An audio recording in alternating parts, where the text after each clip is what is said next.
Ben ritrovate amiche e amici dell'atletica. In Polonia Alessia Trost c'è. Agli europei a squadre seconda con 1,91 m e il sogno olimpico è ancora possibile. Nello stadio Śląski di Chorzów in Polonia gli azzurri erano chiamati tra sabato e domenica a perfezionare i dettagli in vista delle Olimpiadi di Tokyo. Hanno risposto benissimo con 8 vittorie e 19 podi. La compagine azzurra si è messa alle spalle nell'ordine Gran Bretagna, Germania, Spagna, Francia e Portogallo. Alessia Trost ha portato un sostanziale contributo di punti alla causa nazionale. Ha valicato quota 1,91 m alla prima prova, dopo un percorso netto anche alle precedenti misure, 1,75, 1,81, 1,85 e 1,88. 3 centimetri in più rispetto a quello che era finora il suo primato stagionale all'aperto, 3 in meno di quello indoor. Per 2 errori a 1,94 m, che viene superato invece dalla polacca Kamila Licinko, vincitrice della gara, e un ultimo nullo a 1,96 m per tentare il sorpasso. L'azzurra è seconda, ma l'impressione è positiva e il morale c'è. Risentiamo quello che aveva detto a caldo ai microfoni della FIDAL.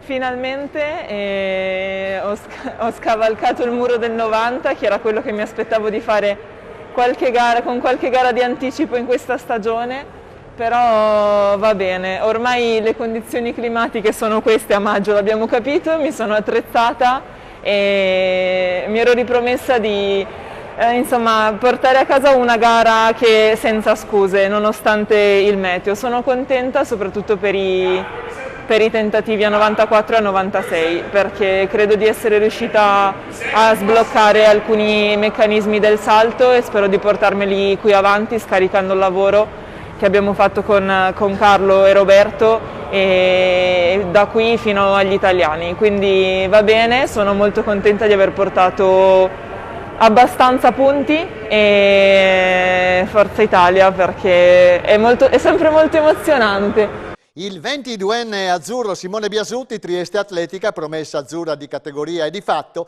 cresciuto nella scuola di un tecnico come Claudio Loganes, ha stabilito a Pescara il nuovo record regionale assoluto del salto triplo con 16,51 m.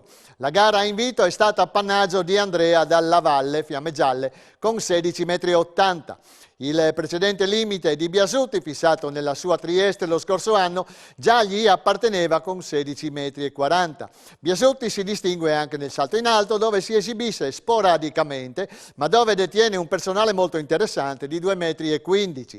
In Abruzzo ha cominciato con 16,20 m, quindi 16,34 m, per arrivare a 16,51 del nuovo record regionale.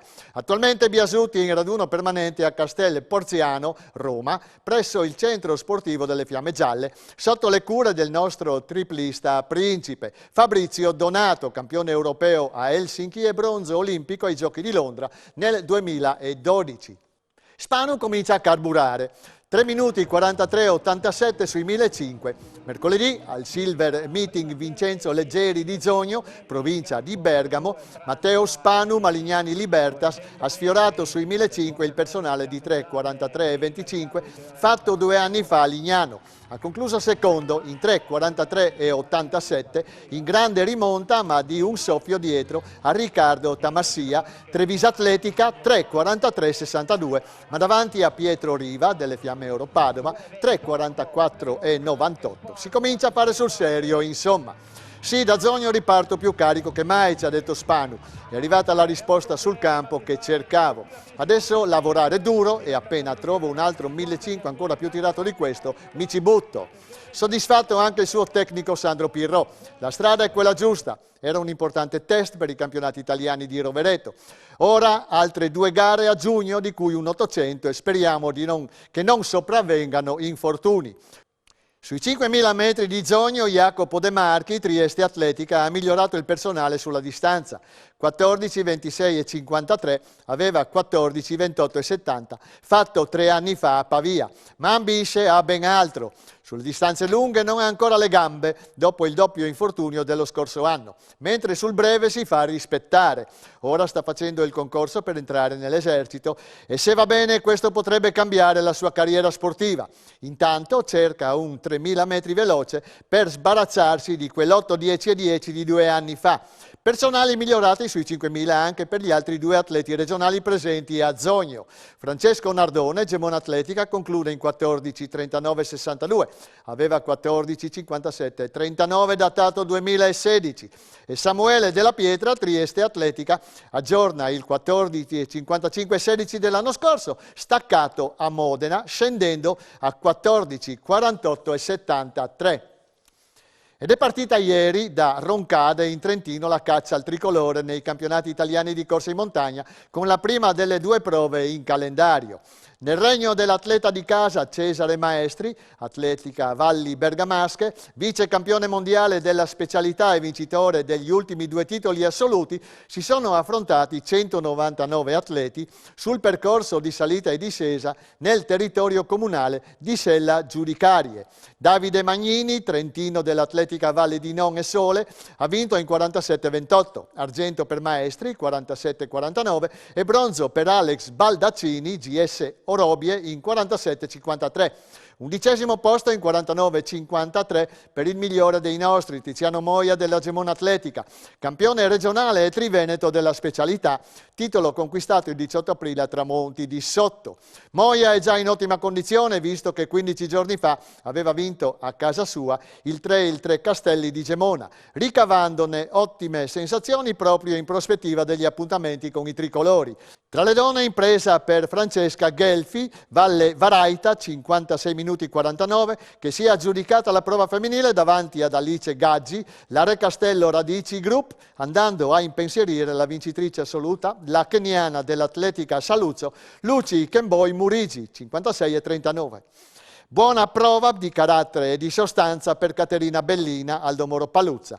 La campionessa regionale triveneta si è piazzata 16ª in 1 ora 4:29. Sono state 99 le atlete classificate. A Imola si sono svolti la settimana scorsa i campionati italiani assoluti master di corsa su strada sulla distanza di 100 km, 20 giri da 5 km, con i nostri portacolori in bella evidenza, con conquista di 4 medaglie, una d'oro, 2 d'argento e una di bronzo. Roberto Tomat, Atletica Monfalcone, ha conquistato il titolo italiano nella categoria M70, correndo la distanza in 11 ore, 17 minuti e 16. Il circuito pieno di saliscendi, ha detto Tomat, ha messo a dura prova l'esito finale, ma è stata una nuova e bellissima esperienza che mi ha permesso di portare a casa con grande soddisfazione un risultato importante. Un grazie a tutti gli amici che hanno condiviso con me questo nuovo traguardo. Secondo posto e medaglia d'argento nella categoria M45 per Marco Visintini e Aldomoro Paluzza in 7 ore 38 e 10. Dalle donne è arrivato il secondo argento nella categoria F35 con Elisa Pivetti, Libertà Sudine, che ha terminato il massacrante impegno in 9 ore 18 e 52. L'ultima medaglia regionale l'ha conquistata Lodovico Tuzzi, Atletica Leone San Marco, che nella M60 ha concluso i 100 km in 11 ore 9 minuti e 7 secondi. E ora spazio per le altre notizie di questa puntata. Ce la racconta Greta Iuri. Ascoltiamo. Con l'assemblea elettiva Gruppo Giudici di Gara si è concluso l'iter elettorale nel Friuli Venezia Giulia, con la nomina di Massimiliano Ursino a fiduciario regionale e Giovanni Molaro a vice. Ursino, giudice negli anni 90, è diventato ufficiale di gara nazionale nel 2000. Fiduciario provinciale di Udine dal 2005 al 2009, dal 2011 ricopre il ruolo di fiduciario regionale. Componenti della commissione regionale, assieme a Ursino e Molaro, saranno Mirko Bevilacqua, Elisa Moras e Matteo Smilovic. I fiduciari provinciali saranno Andrea Saito per Gorizia, Loris Pasut per Pordenone, Francesco Colella per Trieste e Andrea Segale per Udine. Dopo lo stop forzato del 2020, domenica 6 giugno a Basovizza ritorna la Corsa del Ricordo. La manifestazione, organizzata dal comitato Trieste Corre, unisce sport e storia. È in programma domenica 6 giugno, dopo lo stop forzato del 2020, e sarà organizzata dal comitato Trieste Corre, composto dall'ASI, Associazioni Sportive e Sociali Italiane, APD Miramar e ASD Trieste Atletica. Dalle 9, con partenze scaglionate, a ondate di gruppi ristretti, gli iscritti cominceranno a correre su un tracciato di 8 km, con partenza e arrivo allestiti nell'area della foiba di Basovizza. Sarà la terza edizione di un appuntamento che, prima della gara di domenica 6 giugno, vivrà un doppio antipasto con la presentazione dell'evento alla stampa e una conferenza. Venerdì 4 giugno alle 11, nella sala Blazen di Palazzo Gobčević, in via Rossini 4, si terrà la presentazione ufficiale alla presenza, tra gli altri, dell'assessore allo sport e alla cultura del Comune di Trieste, Giorgio Rossi, del responsabile nazionale per l'atletica leggera dell'ASI, Sandro Giorgi, del presidente della Lega Nazionale Federesuli, Paolo Sardos Albertini, e del presidente dell'Associazione Nazionale Friuli Venezia Giulia e Dalmazia, Renzo Codarin. Queste personalità saranno presenti anche alla conferenza che avrà luogo sabato 5 giugno dalle 15, sempre alla Blazen, e che verterà sul dramma del secondo dopoguerra e delle foibe che coinvolse le terre del Friuli Venezia Giulia. Infine, chi desidera avere informazioni logistiche e iscriversi alla Corsa del Ricordo può inviare un'email al sito che vedete in sovraimpressione, mentre la consegna dei pettorali del pacco gara sarà effettuata dalle 7 alle 8:30 di domenica 6 giugno in zona partenza. Magraid 2021. Partenze e arrivi in piazza di Cordenons.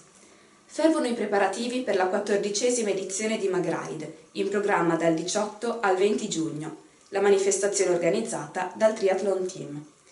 Tra le novità di quest'anno c'è la sede del campo base da cui avverranno le partenze e gli arrivi di tutte le distanze, nonché la gestione dell'organizzazione. Centro di riferimento sarà infatti la centrale piazza della Vittoria di Cordenons. Da lì gli atleti partiranno alla volta dei Magredi per immergersi nella natura e vivere appieno lo spirito di Magraid. Le gare in programma sono 100 km, 50+50 a coppie, questa distanza è valida come tappa per il campionato Utah Ultra Trail, 30 km e le non competitive 6 e 12 km. La voglia di ripartenza è più forte che mai e per questa ragione gli organizzatori di Magraid hanno lavorato tenacemente per preparare una manifestazione assolutamente rispettosa dei protocolli anti-Covid per tutelare la sicurezza di tutti e che facesse rivivere per quanto possibile il clima di condivisione e amicizia che ormai da 14 anni caratterizza questa gara. Sabato 5 giugno alle ore 11 a Palazzo Montereale Mantica di Pordenone si terrà la conferenza stampa di presentazione dell'evento. Sono aperte le iscrizioni alla 21ª Maratonina Internazionale Città di Udine. Dopo un anno di stop ritorna a Udine la Maratonina Internazionale. Il 3 di ottobre si avvicina e dal 17 maggio sono aperte le iscrizioni che dovranno essere effettuate esclusivamente online sul sito che leggete in sovraimpressione. Per beneficiare del prezzo agevolato di 18 euro che rimarrà in vigore fino alla fine di maggio. 25 euro invece sarà la quota da versare dal 1 giugno al 5 settembre, ma gli indecisi dell'ultima ora avranno ancora una possibilità. Potranno iscriversi fino al 25 settembre con tariffa maggiorata di 40 euro. La chiusura iscrizioni tassativa è fissata al 25 settembre. Questo permetterà all'Associazione Maratonina Udinese di organizzare al meglio la gara, anche in funzione degli eventuali protocolli ancora in essere per la tutela sanitaria contro il Covid.